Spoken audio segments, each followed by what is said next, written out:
You are listening to Adoptees On, the podcast where adoptees discuss the adoption experience. This is episode 175, Justin. I'm your host, Haley Radke. I am honored to be able to bring you part 2 of Justin's story. So if you did not hear last week's episode, make sure you go and find episode 174. This is going to be a direct continuation of part 1. Justin shares about a desire to add his original surname back, which causes a huge fight, and then ultimately his son's suicide attempts bring extreme clarity to his relationship with his adoptive family. I want to give you a trigger warning. During this episode, we are going to mention death by suicide and also discuss suicide attempts by a child.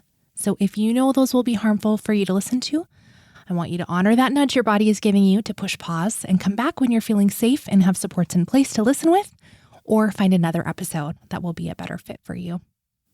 We are going to wrap up with some recommended resources, and as always, links to everything we'll be talking about are on the website adopteeson.com. Let's listen in.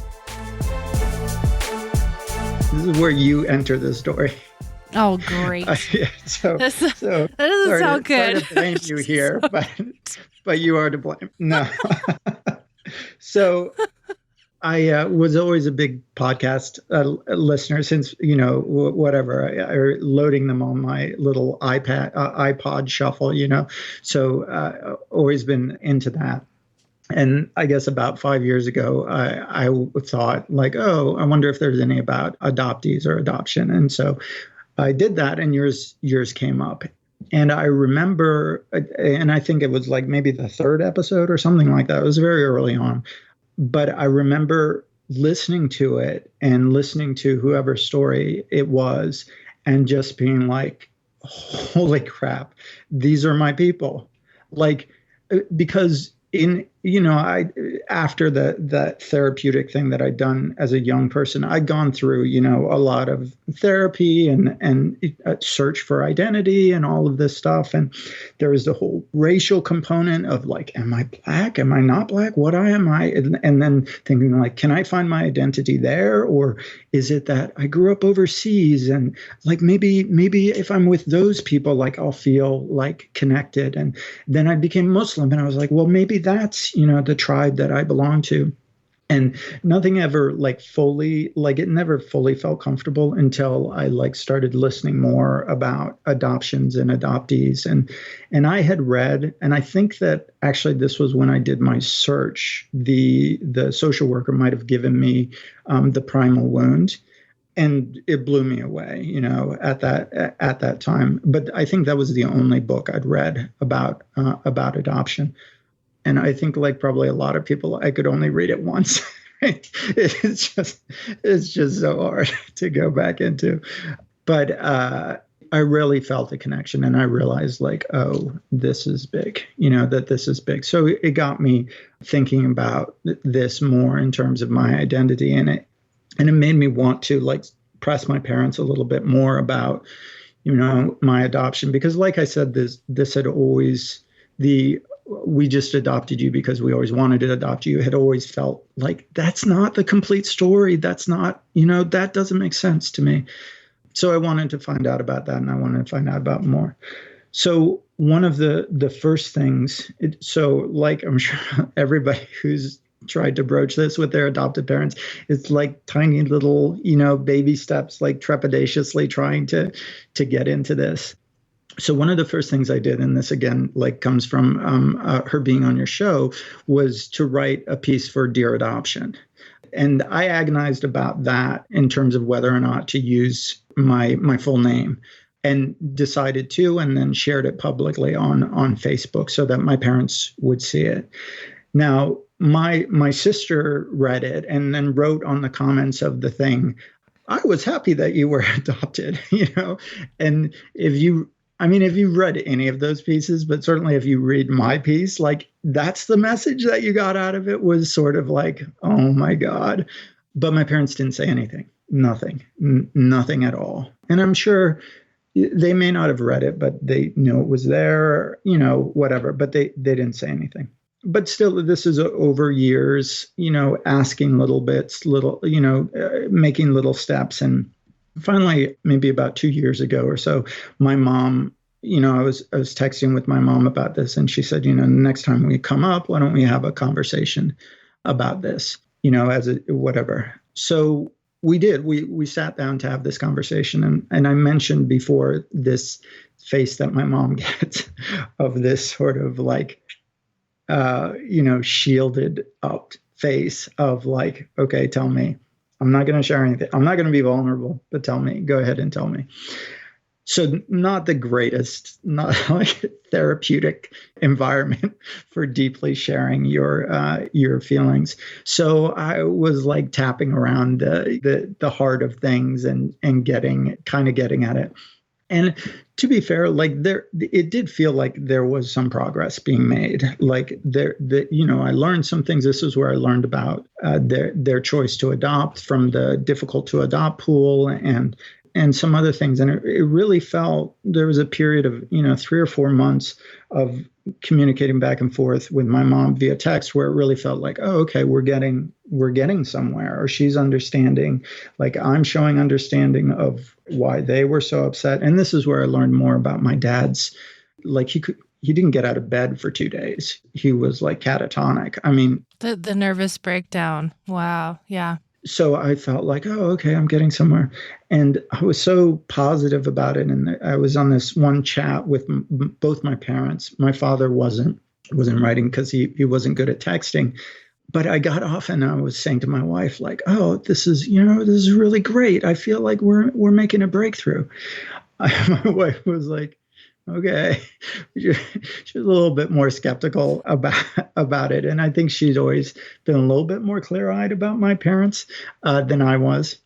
But I was like, oh, okay, great. And my dad finally texted. He's like, I'm not really good at texting, but let me send you an email tomorrow with my thoughts. And I was like, oh, okay, great. So I got the email, and it wasn't so much that the email was like openly hostile to me, although there were some things in there that were like criticisms, veiled criticisms of me and who I was. It was very, I don't know, it was very much his perspective and why his perspective was his perspective. And this is his perspective. And I wrote back, I said, wow, that was really upsetting. I was really surprised. And he wrote back, oh, your mom didn't think there was anything wrong with it. It was sent in the best of intentions. And I kind of waited for a little while thinking like, okay, well, let me give them the chance to ask what was upsetting about it for you, like what would, because it wasn't a hostile response. I just said that was upsetting, and they didn't. So I was like, maybe they don't know. Maybe they really don't know. So I went through sort of line by line and was like, this is, this upset, this is the reason, this is the reason, this is the reason. And I think it got a little bit angrier as I went along, but they were valid points. And my dad's response was like, whoa, it was sent in the best of intentions. Can't we just put this behind us and move on? And my mom's response was like, I don't know that you know how difficult this was for your father to write, which I'm sure it was, but it was really hard for me too. Like all of these things were hard for all of us. I don't think you really understand, how difficult this was. It sounds like you're upset. Maybe we shouldn't come up and visit. And there was this planned visit for them to come up. And at that point, I was like, I've got, kind of two options. I can like say, okay, yeah, come up. But it was come up. We're not going to talk about this. But if we come up, the assumption is you've calmed down, you've gotten over this, and we'll come up as though everything was okay. Or I could say, okay, all right, yeah, maybe you shouldn't come up. And I just felt like I don't want to play this game. I don't want you to come up and me to have to pretend like things are okay. So I said, okay, maybe we should wait and revisit it later. And that but after that was about a year of not real any communication. There were some birthday cards, some like little texts back and forth, but not really any communication, and certainly not addressing this. And then I got an email from my dad that had the reconciliation was the title of it. And he's like, it's been over a year. I think it's time to move on or something like this. You need to call your mom, or you should call your mom and tell her how you feel. And I wrote back, I said, I'm open to reconciliation. I don't think that I'm ready to talk right now. If my mom wants to know how I feel, she's welcome to ask me. And nothing, no response, nothing from that. So then moving on to what sort of led to where we are now. So in the early part of the pandemic, my middle son had a serious suicide attempt. He overdosed on his depression medication. He told us about it right away. We went to the emergency room, and he only ended up spending the night under observation in the emergency room. So the physical impacts weren't that severe. And then we got him enrolled in a partial health hospitalization, a couple of weeks with that, and it was a positive experience there. After that, it was really a struggle to try and find therapists, psychiatrists, a system of support for him. And I think anybody who has gone through trying to find a therapist, especially for a teenager, can appreciate like how challenging it is. And we were fortunate in that we had good insurance. We were both educated, we knew how to negotiate, but still it was just such a trial. And we were actually just starting to get some good foundation. And we found him a psychiatrist who he clicked with.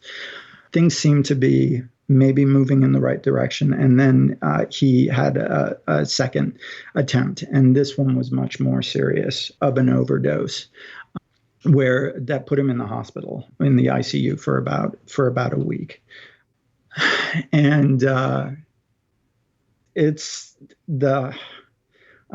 suicide is one of those things that it's you can't be angry at the person who's done it, because this is the only choice that they thought was available to you. But there's I think everybody knows there's ripple-on effects to everyone, and this was back in October, and I would say that thankfully my son is in a much better place today than he was then, and I think the thing that I've come to sort of have to accept in it is that, like, I wanted to say, there was relatively recently in the news, a U.S. congressman whose son was 25 years old who had committed suicide.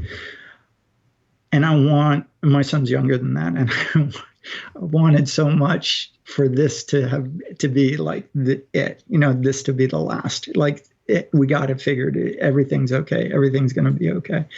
And I realized, that there's no guarantees about anything.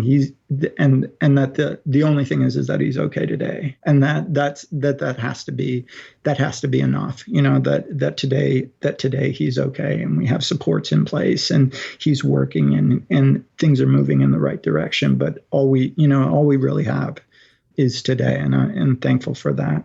So with the first attempt, we hadn't really reached out to family for help, because it had been sort of contained. The school knew and stuff, but it was within a smaller group.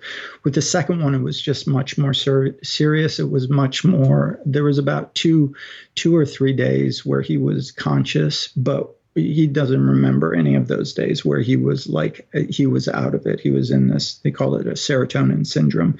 And he was hospitalized to get great care, but you don't know what's going to happen. So my wife's family, she has a large extended family. A lot of them are here. We got a lot of support from them. Her parents came down. A lot of people were offering to help. And this seemed like an opportunity to bring my parents in like a sort of a crisis situation where, whatever you always hear about, right? Family comes together in crisis, and that maybe through this we'd be able to overcome that other thing, the other problem. So my wife had actually suggested, having them pick up my eldest son, who was in college, and drive him back because he was on the way from there. And so we did that, and then they brought him back. Now, besides that, the extended family, there was a lot of offers for help, both like financial and food and whatever. There was just a lot of support that was unasked for, but was immediately given, including from my biological family as well. And thankfully, a lot of prayers too. But my parents, in arranging for my parents to come, I said, they'd normally stayed at my in-laws' place. I said, there's not going to be any room there, so you may have to stay in a hotel. And they said, oh, that's okay. Or we can stay with you. Like, no. Anyway, I ended up arranging for them, for a hotel for them. And this is while my son's in the hospital. And I paid for the hotel. Again, this is all during this. And my parents never thanked me for that. Never said, oh, don't worry, we can take care of it ourselves. Never paid me back for that in any of this. And again, so it's just little things, right? Little things that build up. So there's really three events from this, 3 instances from this that has really led me to the place where I am now, where I really feel comfortable saying, I don't want to have a relationship with you, or I'm not going to actively pursue anything or anything like that. The first is that my wife and I basically were tag teaming at the hospital. She would stay there in the nights, then I would come there. And we were lucky that even though with COVID protocols in the pediatric ICU, they would allow parents to be there. So we were fortunate that we were even able to be there. So I'd even said to my parents when they came up, I don't think I'm going to be able to see you, during this time. And they said, oh, that's fine. We can take care of ourselves. But my wife had come home from there, and I was at the hospital, and she was there. And my mom came by to pick up our kids to take them to the mall. And she just walked in the house without knocking, which for my family, maybe not such a big deal, but certainly for my wife's family, and I think for a lot of people, that's not okay to do. But my wife was standing there in the kitchen, and my mom put on that same face, that sort of that iron face. And my wife was trying to make small talk and was like, oh, virtual hug, like in COVID protocol.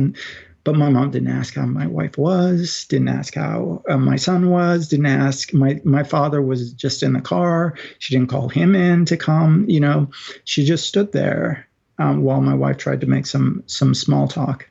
And after she left, my wife called and was so upset about being treated that way, because it's like, what have I done to deserve to be treated that way? And I think, I'm sure you can relate to this, but there's this way in which we'll allow ourselves to be treated in a way and think that it's okay. But once it happens to someone that we love, it's not okay, And my wife felt like so stupid for having suggested like my parents to come and, and so hurt in this vulnerable time. But also I knew that me saying anything to them wasn't going to, I didn't have the energy to have that conversation, and it wasn't likely to go anywhere positive anyway. So the second thing is towards the end of the time when they were going to take my eldest back to college, I texted them and I'd been in text contact with them this whole time, sort of updating them on what was going on and, any developments. And I said, we're still switching off back and forth. I don't think I'm going to get the chance to see you while you're here, but thanks so much for what you did and really, really appreciate it. And the text I got back from my mom was, you don't even have 10 minutes for us? And yeah. And I didn't respond. I mean, because what can you say? There's nothing to say. I didn't have the energy for it. There's nothing. So I didn't respond. They dropped off my son. And then my mom texted me and said, oh, we dropped him off. And I think that I maybe communicate a little bit about how my other son was doing via text. And I was sort of in similar communication with my sister, updating her a little bit. But then my son had come home, and it's like, it's the second shift from like the crisis of, is he going to live, right, to what next? the problem still exists and how are we going to get help? But it's like, one weight is taken off and you feel the effect of it. So I was like, I don't have it in me to keep people updated on this thing. There was only a couple of people who I was even talking to, and I'd shared all this information with my biological family, and they had been respectfully like, when you want to tell us, but we're not going to push you for this. But my sister was like, oh, I'm so worried about, your son. Can you update me? And I just was like, yeah, he's doing okay. Thanks for asking. And I haven't heard from my sister since then. I said that and there was no response back. So anyway, a couple of weeks later, I hadn't been in contact with my parents either, but I got a similar text from them saying, could you update us on your son's status? Just that. No, how are you doing? How's everything? No, like concern for their actual son, right? But just could you update us on this? And I didn't respond because again, it just felt like such a slap in the face, and it didn't have any purpose. So it was like really from those things where I was like, okay, I'm done. And since that, so all of this happened at the end of last year of 2020, and I ended up, I teach at a community college, and through this finished my semester. But when the next semester was about to start, anybody who's a teacher in these times, it's like stressful. And there was a lot of other things going on, and it just seemed overwhelming. But I ended up taking family medical leave and took basically a 12-week leave of absence. So this is something in the United States that you can get to take care of a child. You don't get paid. It's not like that. But at least, you can do that and you can keep your benefits and you can keep your job, so that was fortunate. And during that time, I've gone back to therapy. And there's two things really that my therapist has really helped me with in feeling more comfortable about my decision to really just pull back. And the one thing was she talks about the power of and, because one of the problems I always struggled with my parents was that there's good parts to them. There's nice things that they do. There's positive things that they do. And I always felt like when I was upset that either they had to be horrible, horrible, awful people, or they had to be good people, that it was this choice. And she was saying, get used to using the word and, of like, my parents are good. They do a lot of good things. And they're horrible in a lot of ways.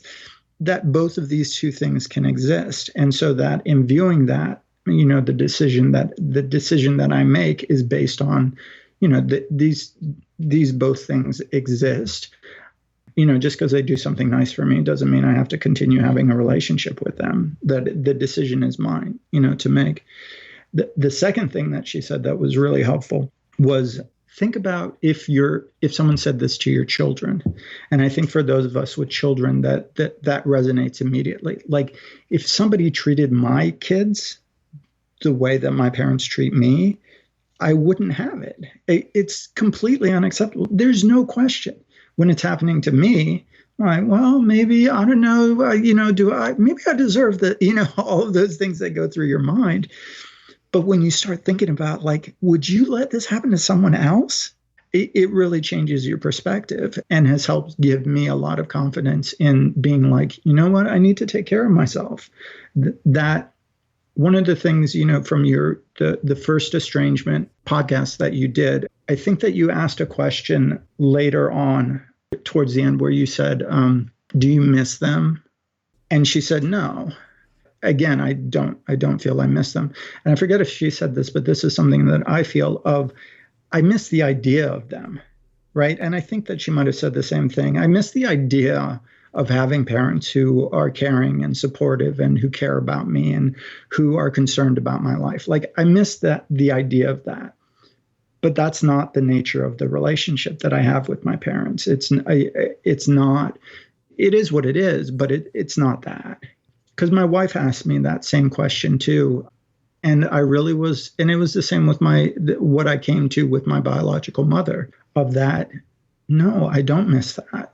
I wasn't getting anything from it. I was giving a lot because I felt responsible, because I felt like I should be doing this, that, and certainly for those of us who are religious, like sometimes that weights us down, because like religiously, particularly in Islam, there's like this, not deification, but there's this raising of parents of like, when they get old, don't be angry with them. And, you're supposed to be a good son, and, all of this weight on you. But you get to a point where like, this is not helpful for me.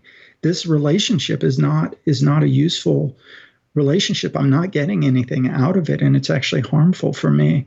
And if it's harmful for me, then it's harmful for my family. It's harmful for my wife, that she doesn't fully have me, because there's this part of me that's like trapped worrying about my parents, or, of that monkey, there's that monkey that's over there grabbing that spiky monkey.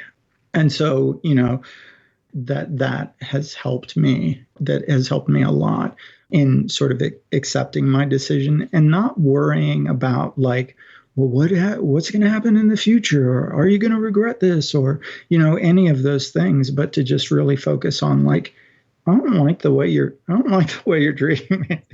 The way you're treating me is not acceptable. I don't have to explain it. I don't want to hang out with you. I don't want to be around you.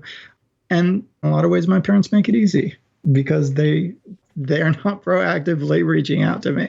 It's not like they're, and I'm also lucky, like the difference between your children are a little bit younger than mine are all teenagers and in high school.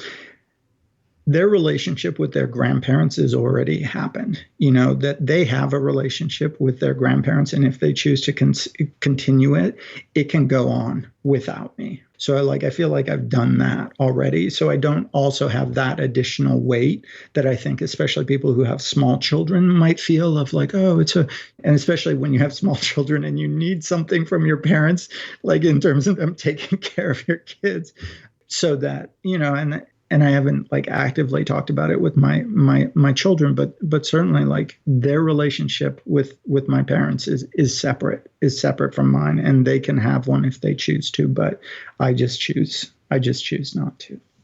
I'm curious about that for you then. What's it like for you watching them have a relationship with your parents? Or is it so the token kind of maybe phone call on your birthday sort of thing? I mean, I know it's that. Okay. Yeah, it's that. There isn't much there. I mean, mm-hmm. there isn't much there. Mm-hmm. So the relationship wasn't much more than that beforehand either, birthday call or the birthday gift and stuff like that. So yeah. And the great thing is that they all have their own phones. So it doesn't involve me at all. So you don't have to see it. Yeah. Oh man, wow. Well, thank you for sharing. You've gone through a lot of challenging things, and you answered questions that I had in my head for you. You just kind of answered. So I appreciate that very much. Something I found fascinating, maybe this will be the question that sort of I wrap us up with, and then we do our recommended resources. But you mentioned this actually a couple times, that we allow ourselves to be treated in a certain way, but we're not going to allow someone we love to be treated that way. And it's easier for us to kind of step outside ourselves and see it for someone else and not ourselves. Mm-hmm. What does that mean to you as an adopted person? And I'll just speak for myself that like I've had a couple of different therapists point out to me that maybe you hate yourself. Like there's some self-loathing. Like I know it doesn't feel good, but like the way we allow ourselves to just be kind of trampled on, but then you see it happen to someone you love and you're like, whoa, that's not okay. Mm-hmm. What does that mean for you to make that observation about yourself? I mean, I think for me, I connect it back to that, the monkey thing of just like, I think for me as an adoptee, that there was a point in time that abandonment or, the potential of getting in trouble with my parents, or with, and it could happen with an authority figure as well, was like tied to a fear of death, like so that fear was just, it just wasn't that you're just upsetting this person. It's just like the potential is that you could die if these people abandon you. But that would be, that's sort of my connection with the adoption world. And I'd mentioned before about, that feeling I had when I changed my name, and there was all this conflict of really, it was like an abject terror of, I don't know how I will continue to exist if this happens to me. And I think there's different levels of that with different people. But for me, it's been really helpful of being able to step outside myself and to put other people in my position rather than myself in other people's position. Thank you for sharing your story. You're welcome. I'm sorry for your losses, your brother and your father, and thinking of your son, and hope he makes, full recovery and finds healing.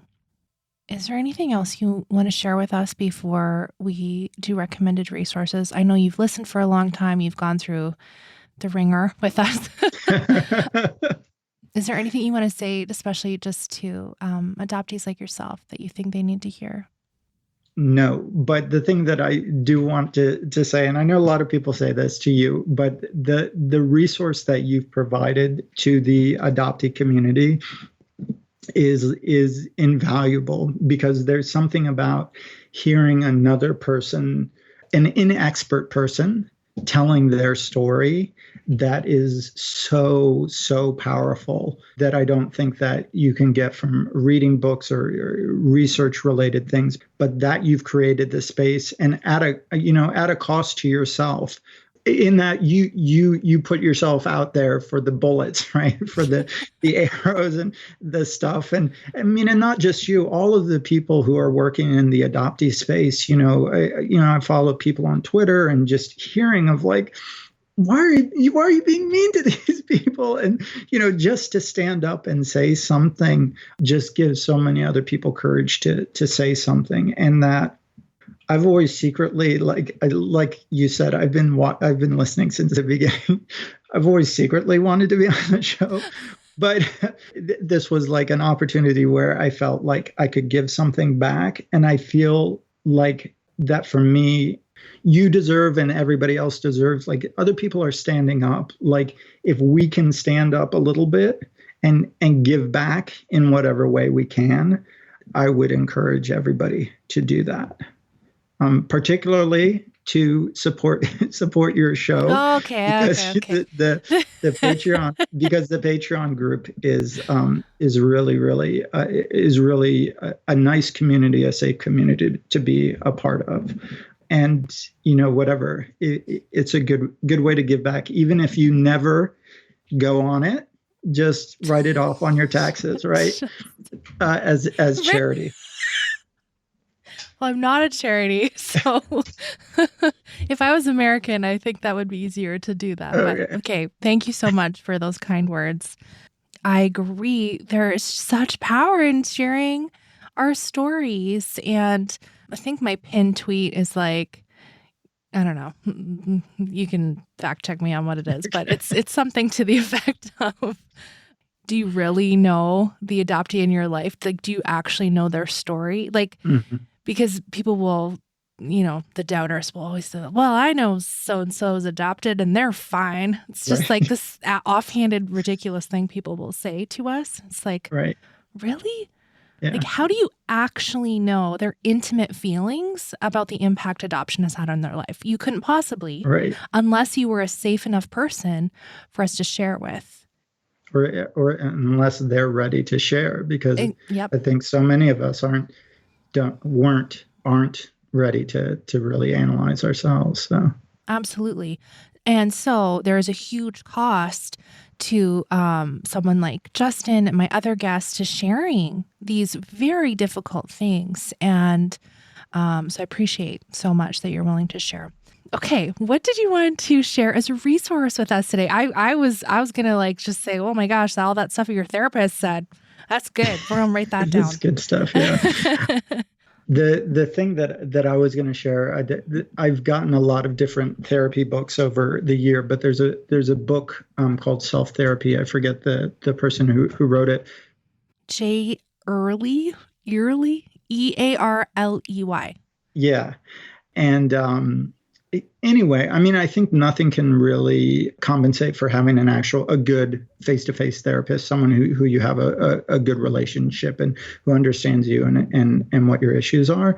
And I think you're going to talk about internal family systems, but it was something that gives you another way of looking at yourself and working through things and seeing things in a different way. And particularly because of the fact it can be so challenging finding somebody who fits with you, I think that it's a very structured book that you can work through. I didn't finish it. You work through it however much you want. And I'd even recommend, my wife had the physical book, I had the audio book. I just listened to it and it was helpful for me, and she preferred doing it with by hand. But I think both ways are helpful and useful. Thank you. It says Self-Therapy, a step-by-step guide to creating wholeness and healing your inner child using IFS. And you mentioned, so internal family systems therapy. We actually had an IFS therapist on. Actually, she's been on a few times. Mm-hmm. But she has a really good description of what IFS is in episode 69. So you can go back and check that out. And then 71, she talks about IFS with romantic relationships. Oh. We were in the relationships series way back in the day, which apparently you've listened to for years. Yes. And then if you want to learn more about IFS, Dr. Richard Schwartz is the creator, and the website's ifs-institute.com. And go do your deep dive. I think it's fascinating. And, Justin and I, we were just talking about how sometimes we can, extend love and protection for someone we love, but not necessarily to ourselves.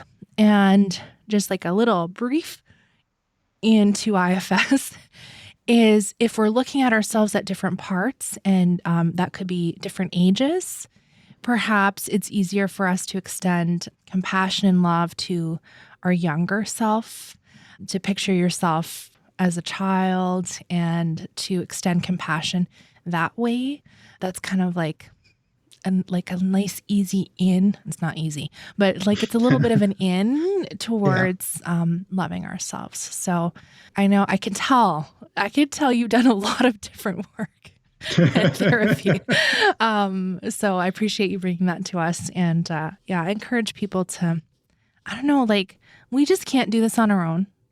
I just don't think it's possible. And so I hope that you guys are finding supports. And if that's adoptee friends or an adoptee or adoption competent therapist, or you are actually looking into healing in various ways, like I really hope you're able to do that. I don't usually do this, but I asked Justin before we started recording, I'm like, do you have supports for when we're done? Because this was really hard stuff to talk about. So thank you. Thanks for opening that up and for being willing to share. Now, is there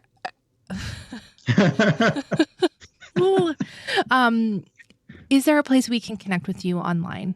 Yeah. So the reason we laugh is we talked about this before. I've made the decision. I have a very easily findable last name, and just mainly for protection for my parents, I'm choosing not to.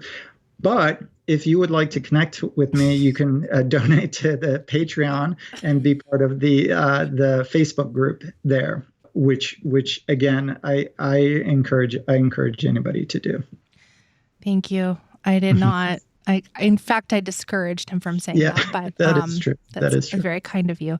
And I mean, I have found your wisdom through the years. Like you've been in there from when I started, and to be so encouraging and helpful. And so I hope people do find a way to connect with you. I'm sure they can find you other ways too, but that'll be the public way. And so thank you so much. I really appreciate you sharing your story with us. Thank you so much. No one ever accused us of not talking about the hard things. I feel so honored that Justin felt safe to share his story with us. And when I think about my listeners and how much they've been through, sometimes I don't even know the extent. Like I couldn't even possibly imagine the extent of things that are happening for you right now. So I'm thankful for real talk. I'm thankful for going there, even though it's hard to listen to, knowing that we're not alone. Perhaps you're listening and you think, oh my gosh, I can't believe someone else went through the exact same thing I'm going through right now. So I hope you feel seen and connected. I'm just blown away by the amount of listeners who have been supporting the podcast. I couldn't do it without people like Justin, people like you supporting the show monthly. There are a lot of costs behind the scenes of making a podcast like this, helping it to sound very nice in your ears, helping it to be easy to understand, easy to find online. So we want to find more adoptees who have never heard of adoptees experiencing the ups and downs of reunion or the challenges of relationships with adoptive parents, or have never heard of an adoptee who's a therapist. Like, what is that? We want to find those adoptees who are feeling lonely and not connected. And with your monthly support, the show can grow and find more and connect more adoptees together into community. So a giant thank you. If you want to join them, adopteeson.com/partner has the details of how you can sign up. And I'm just so honored to have been able to share the story with you, and thankful for those of you who support the show and let me have this as a job. I mean, not in my wildest dreams could I imagine being an adoptee advocate full-time. So thank you. And thank you for listening. Let's talk again next Friday.